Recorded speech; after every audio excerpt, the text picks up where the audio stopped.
पैसा फेक तमाशा देख ही रीत दुनियेची. पैसा फेक तमाशा देख ही रीत दुनियेची. पण कधी काही पैसा माणसापेक्षा महत्त्वाचा नाही असं आई म्हणायची. नमस्कार, एस जी लाईफ अँड रूल्सवरच्या नवीन व्हिडिओमध्ये आपलं खूप सारं स्वागत. आजकाल म्हणजे जे मी बोलले त्या गोष्टी खरंच पहिलाची माणसं असू देत. माझी आई तर नेहमी म्हणायची की पैसा हा माणसापेक्षा महत्त्वाचा नाही आहे. पैसा महत्त्वाचा आहे आयुष्यामध्ये. अ, बऱ्याच गोष्टी पैशाशिवाय होऊच शकत नाही. बरेच नाही, खूपशा गोष्टी आजकाल तर खूपच महत्त्वाचं झालेलं आहे. पण कधी-कधी माझ्या आईच्या वेळेला किंवा माझी आई शेवटपर्यंत हे म्हणायची की माझ्यासाठी पैशापेक्षा माणसं खूप जास्त महत्त्वाची आहेत. आणि तिनं ती कमवत गेली आणि तीच माणसं शेवटी उपयोगाला पण येतात. ह्या गोष्टी जरी खऱ्या असल्या तरी आजकाल पैशाचं पण महत्त्व तितकंच जास्त आहे. पण पैसा मिळवता किंवा पैशासाठी आपण कुठेतरी माणुसकी सोडून किंवा माणूस म्हणून जन्माला आलोय आपण, तर आपण स्वतःच्या हिमतीवर पैसा मिळवू शकतो. भले तो थोडा कमी असू दे, पण मिळवू शकतोय. पण त्यासाठी आपण पैशासाठी कुठल्याही थराला जाणं कितपत योग्य आहे, आजकाल हेच व्हायला लागलेलं आहे. मला ना एका मुलीचा कॉल आलेला होता. तुम्हाला सांगू आपण मोरल व्हॅल्यूज वगैरे ज्या गोष्टी आपण म्हणतोय ना, त्या कुठेतरी पैशाच्या तुलनेमध्ये माणसांना खूप हलक्या वाटायला लागलेल्या आहेत. ज्याला खूप आपल्या पूर्वजांनी, आपल्या आई-वडिलांनी, आपल्या आजी-आजोबांनी खूप महत्त्व दिलं ह्या मोरल व्हॅल्यूजना, त्याला ना आजकाल खूप म्हणजे काय करायचं आहे? ह्यांना काय चाटायचं आहे? ह्या मोरल व्हॅल्यूजना घेऊन काय चाटायचं आहे? असं बोलणारी पिढी घडायला लागलेली आहे. पिढीचं असं नाही, बऱ्याच लेडीजसुद्धा आता 30-40च्या दरम्यानच्या लेडीजसुद्धा अशा प्रकारचा विचार करायला लागलेल्या आहेत. म्हणजे त्या 90sच्या असूनसुद्धा असा जर विचार करायला लागलेल्या आहेत, तर मला खूप वाईट वाटतं ह्या गोष्टींचं आणि त्याच्यासाठी हा व्हिडिओ. तर एका मुलीचा मला कॉल आलेला होता. ती मला बोलत होती, "ताई 3 वर्ष झालं मी एका रिलेशनशिपमध्ये आहे." एस-जी लाईफवरती मला कधी कॉल येत नाहीत. म्हणजे इन्स्पिरेशन ऑफ सपनावर जो मी नंबर दिलेला आहे, त्याच्यावरती अनुभवासाठीच म्हणून व्हिडिओ मला फोन करतात. पण तिथं वेगळ्याच प्रकारचे आता हे कॉल यायला लागलेले आहेत. ह्याच्यावरती ते पोस्ट करण्याचा उद्देश हा, की म्हणजे तिथं फक्त अनुभवाचे व्हिडिओ जे लोकांना आणखी जास्त अध्यात्मात आणखी जास्त प्रोत्साहन मिळावं ह्याच्यासाठी ते आईंनी चॅनल ते चालू केलेलं होतं. तर मला खूप वाईट वाटतंय की असे ज्यावेळेला फोन्स येतात, असं ज्यावेळेला कुणीतरी बोलतंय, तर ती मुलगी म्हणत होती 3 वर्ष झालं मी रिलेशनशिपमध्ये आहे एका आणि अ, जे जे रिलेशनशिपमध्ये ज्यांच्यासोबत ती आहे ते मॅरिड आहेत. मग मी म्हटलं, "ते मॅरिड आहेत हे तुला आधी माहिती होतं का?" तर "होय, माहिती होतं."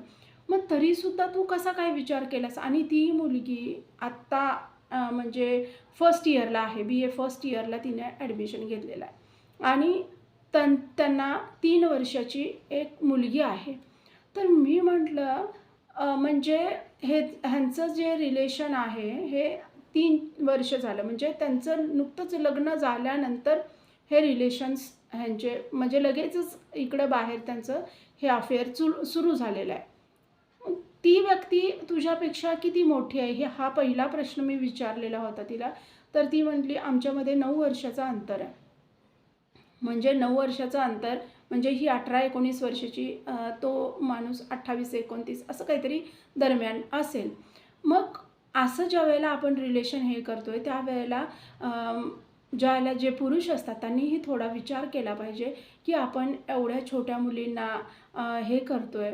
तर कुठेतरी आपल्या पण घराचा विचार केला पाहिजे. मग असं जर असेल तर आपण 2-2 आयुष्याशी खेळण्यापेक्षा लग्नच नाही केलेलं काय वाईट आहे? मग असेच प्रकार करायचे पैशाच्या जीवावर. का तर हे सगळं पैशासाठी चाललेलं आहे. हे माझ्या तिच्या बोलण्यातून मला ते समजलं, की पैशासाठी मी होय म्हणलं. हे तिचे शब्द. आणि ती आता 3 महिने झालं, तिचा हा प्रश्न होता. 3 महिने झालं मी आईंच्या मार्गामध्ये आले म्हणते ती. 3 ते 4 महिने झाले. आणि पहिल्यांदा आम्ही मंदिरमध्ये दोघं जण गेलेलो होतो. त्यावेळेपासून मी आईंची उपासना करते. मग मी उपासनेमध्ये आत्ता नवीन आली ती मुलगी उपासनेमध्ये. तर मी आता उपासना करते. तर ह्या 1-1.5 महिन्यात ते मला इग्नोर करायला लागलेत. मग आईने असं का केलं? मी तर आता उपासना करायला लागले. तर ही गोष्ट आधी पहिली डोक्यात फिक्स करून घ्या, की आपण काहीतरी चुकीचं करत असू, तर गुरु त्यातून आपल्याला सावध करण्यासाठी त्या व्यक्तीला आधी लांब नेतात. ज्या व्यक्तीच्याच म्हणजे तुम्ही वाईट संगतीत असाल, तर तुम्हाला आधी त्यांनी बाजूला करतात तिथून. हे मी तिला सांगितलं, "नाही, पण अ, हे काय आमचं खोटं-खोटं प्रेम आहे असं नाही आहे, आमचं खरं प्रेम आहे." तर मी म्हटलं, "खरं प्रेम आहे, मग त्यांचं लग्न झालं हे कळूनसुद्धा तू कसं काय त्यांना हे केलंस? बरं ते तुला भेटले कुठं?" तर ते असं-असं आमचं माझा क्लास जिथं असायचा तिथंच त्यांचं शॉप आहे. तर आता ते नाव किंवा काय कुठलं काही सांगायचं नाही आहे मला. पण ती मला बोलत होती. मी म्हटलं, "तू असं कसं मग तुला तुला कधी कळलं हे?" त्यांनी बरं त्यांच्याकडून तुला विचारलं गेलं वगैरे ह्या गोष्टी ठीक आहेत. पण तुला कधी कळलं की ते मॅरिड आहेत? तर लगेचच मला त्यांनी सांगितलेलं होतं की मी मॅरिड आहे. मग तरीसुद्धा तू होय कसं म्हटलीस? मी तिला त्यावेळेला विचारल्यावरती. ते खूप मला लाईक करतात. माझ्यासाठी काहीही करू शकतात. केलंय त्यांनी आजपर्यंत 2-3 वर्ष. माझी परिस्थिती आई-वडिलांची खूप बिकट आहे. तर मला आमच्या घरी त्यांनी इकॉनॉमिकली खूप मदत केली आहे. खूप माझ्या शिक्षणासाठी त्याच्यानंतर मला जे पण मला लागेल महिन्याला वगैरे मला 2 मोबाईल पण, माझ्या आईला पण मोबाईल म्हणजे आईला पण हे माहिती आहे. हो, आईला पण हे माहिती आहे. म्हणजे तुम्ही मुलांना कुठल्या दिशेनं प्रवास करायला लावायला लागलाय. मी म्हटलं, आईंच्या मार्गात तू आली आहेस ना, ही खूप मोठी कृपा आहे तुझ्यावरती. आणि आत्ता 1.5 महिने झालं, मग मी आता नाही ताई मी त्यांचं माझ्यावर खरं प्रेम आहे. खरं प्रेम जर असतं, तर मग त्यांनी हे 1.5 महिना तुला इग्नोर का करायला लागलेत? आणि ही पहिली महत्त्वाची गोष्ट, खरं प्रेम हे कुठल्या वासनेपोटी वगैरे नसतंय. आणि दुसरी गोष्ट म्हणजे ह्या मोरल व्हॅल्यूजना आता आपण नाही हे करत. हां, काय करायचं ह्यांना काय चाटायचं. माझ्यासाठी ते खूप पैसा घालतायत. म्हणजे माझ्या घरी पण पैसा पुरवतायत. हे तिचं सांगण्याचा उद्देश होता. मग हे घरी पैसा पुरवतायत म्हणून तुला पण ते चांगले वाटत असतील. उद्या जर त्यांनी पैसा पुरवणं बंद केलं, तर तुला पण त्यांच्याबद्दल मनात हे होईल. आणि बरं एखाद्या हे ते अनमॅरिड असते आणि मग हे झालं असतं, तर मी खरंच म्हटलं असतं, की ह्या गोष्टी कुठेतरी हां, तुमच्या लग्नापर्यंत जाऊ दे. पण एखाद्या व्यक्तीचं आयुष्य बरबाद करून जर त्या बायकोला कळलं, तर तिनं कुठल्या ह्याच्यावरती तर ती बोलत होती, की ती जरा मेंटल आहे. मला वाईट वाटलं तिच्या शब्दांचं. तर मी म्हटलं, "मेंटल आहे म्हणजे तिचं मानसिक काही प्रॉब्लेम आहे तिला काय?" "नाही, तिला राहायचंच कळत नाही, तिला कपड्यांचा सेन्स नाही." हे तिचं बोलणं होतं. कपड्यांचा सेन्स नाही, ती व्यवस्थित राहत नाही म्हणून ते माझ्यामध्ये गुंतले. कदाचित असं असेल, की नवीन-नवीन लग्न झाल्यामुळं तिला ॲडजस्ट व्हायला हे झालं असेल. म्हणजे फॅमिलीमध्ये ॲडजस्ट होताना नसेल तिला लक्षात आलं, की आपण कसं राहायला पाहिजे किंवा काय करायला पाहिजे. पण मग म्हणून त्यांनी दुसरा ऑप्शन निवडणं हे चुकीचं होतं. त्यांनी तिलाच हे करायला पाहिजे होतं, की "तू अशी राहा. मला असं राहिलेलं आवडेल आणि तू अशी राहिलीस तर मला पण एक समाधान वाटेल, की मी घरी आल्यानंतर मला बरं वाटेल तुझ्याकडे बघितल्यानंतर" वगैरे अशा गोड बोलून तिला हे करायचं होतं. त्यांनी लगेच तुझ्याकडं हे झाले. ह्या गोष्टी मला तर पूर्ण चुकीच्या वाटतायत.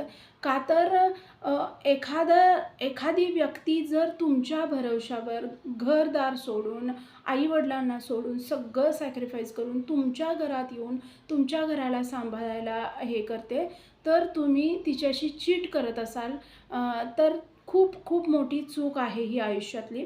आणि दुसरी गोष्ट म्हणजे तुम्ही मुलींबाबतीत किंवा मुलं कुणीही असू दे, की तुम्हाला माहिती आहे पुढची व्यक्ती जर मॅरिड आहे, तर काहीही हक्क राहत नाही तुम्हाला, की तुम्ही त्या माणसाच्या आयुष्यात माहीत असून सुद्धा त्या माणसाच्या आयुष्यात प्रवेश करणं.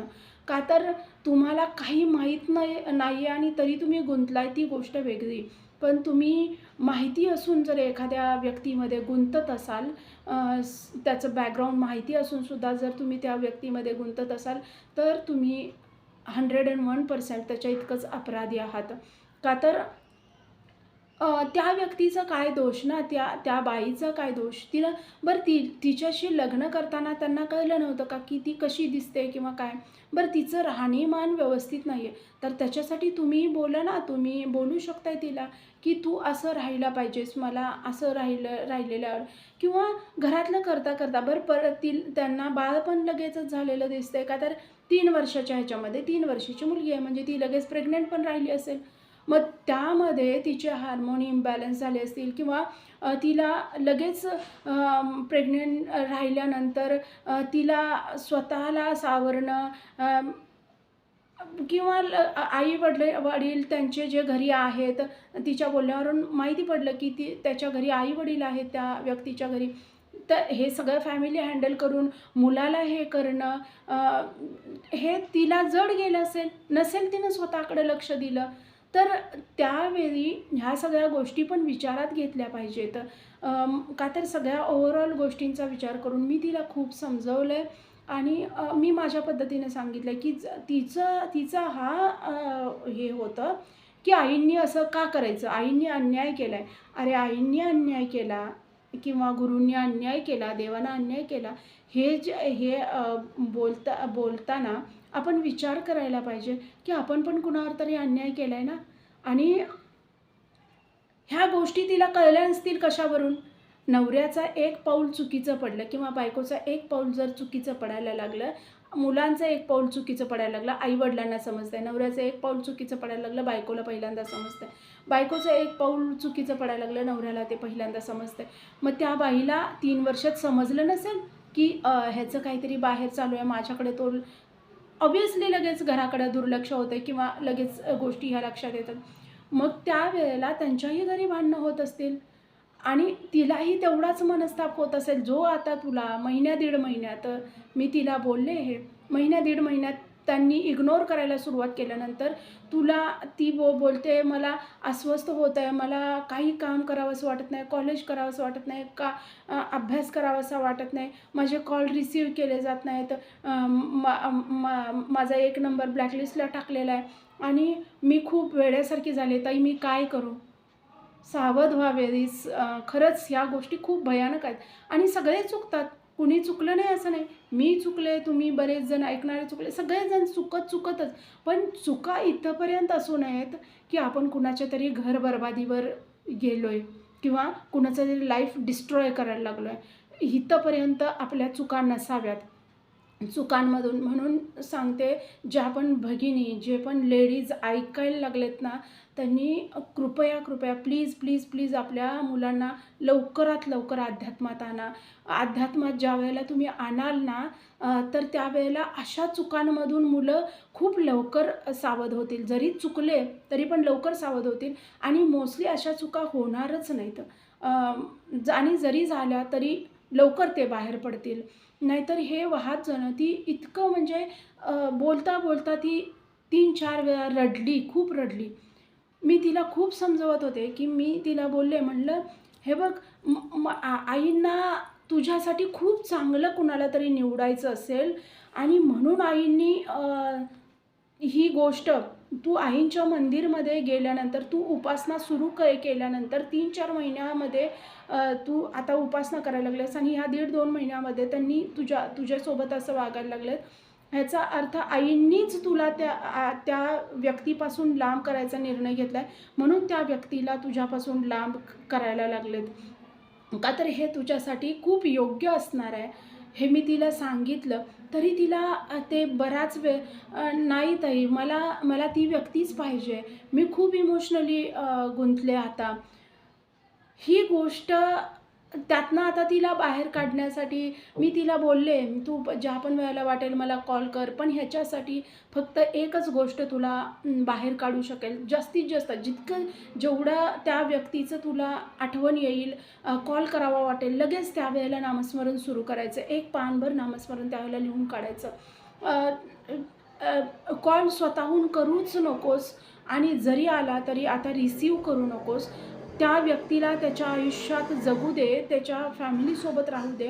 तू तुझ्या अभ्यासावर फोकस कर. आणि पैसा, मला आजपर्यंत त्यांनी पैसा पुरवला आहे, माझ्या घरी पैसे देत होते, माझ्या शिक्षणासाठी मला जे पण काही लागेल, माझे सगळे ड्रेसेस, माझे मेकअपचं सगळं साहित्य वगैरे त्यांनी घेऊन दिलेलं आहे. ते एवढं माझ्यावर प्रेम करत.